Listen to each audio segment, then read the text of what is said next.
Good day, subscribers. It's Brian. I'm back here with another video. And today we're going to tackle that nasty thing called nutrition out there in the fitness industry that everybody's just lying to you about. So let's get to it.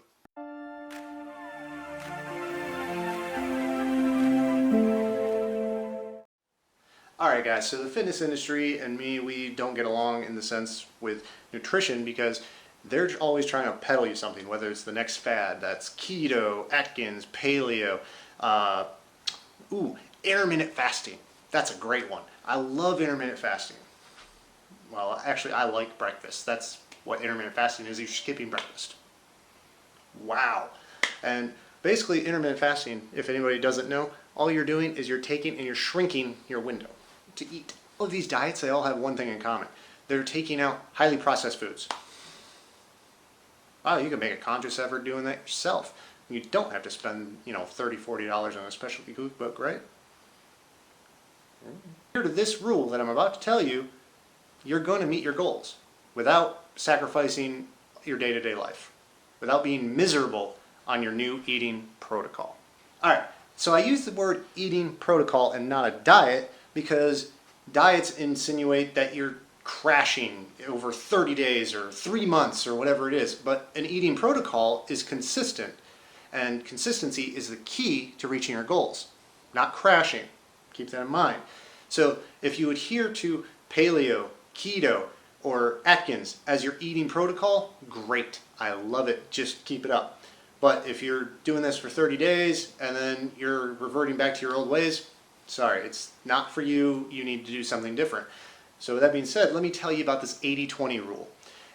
If your fitness is on a scale of 100%, 80% of the time you are good with your diet. You're eating your chicken, your steak, your lean meats, your good whole green vegetables and all this good stuff over here. And the other 20% is your just normal daily life. You can partake in, a glass of wine, a cookie, scoop of ice cream, frozen yogurt. I love frozen yogurt. That's my jam. But if you do this 20% of the time as opposed to 100% of the time, you're going to reach your goals. Now, think of it on a sliding scale. The quicker and more drastic your goals are, the smaller the scale's got to be. So you start with 80-20. You go to 85-15, 90-10, 95-5, 100-0. I don't really recommend 100-0 because you're throwing so much out of your diet that it becomes miserable, guys. You're going to be miserable. So let me give you a backstory. When I was competing and doing bodybuilding shows and things of this nature, naturally, of course, I'm not the biggest dude in the world, but I was miserable for months at a time because all I was eating was fillets of tilapia that were covered in lemon pepper seasoning and brown rice. Every 2-3 hours. And then I'd have boiled chicken and some broccoli. Let me tell you, I started hating food. And my relationship with food got so bad that towards the tail end, I was splurging and having to work out even harder in order to accomplish my goals before my show started.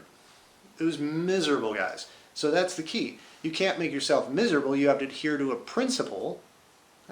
Key word, principle, one more time. And that is, you have to clean up your diet, but you can't make yourself so miserable that you can't adhere to it over a long-term basis. So the next time you try to click on one of those links that say, lose fat and burn and build muscle in 30 days, remember, it's a sham. It's not going to work. It takes a whole lot longer and consistent effort to reach your goals. So now that we've discussed the 80-20 rule, let's just talk about some tools that will actually help you get on your journey. So let's just say for a week you have now managed to eliminate certain things from your diet and you're getting closer to that 80-20. So now you want to take it one step farther and you want to start eliminating certain things and understanding what it is that is keeping you from your goals. Highly recommend, a food journal. That way you can start writing down and eliminating certain things. Let's just say every day at 2 o'clock you reach for a Rice Krispie treat at work. Well, maybe you now know you need a little bag of carrots to take to work. That'll satiate you from 2 until you leave from work. So therefore you don't have that Rice Krispie treat. That's going to help you slide a little bit closer towards the 100, not so much towards the 80, right?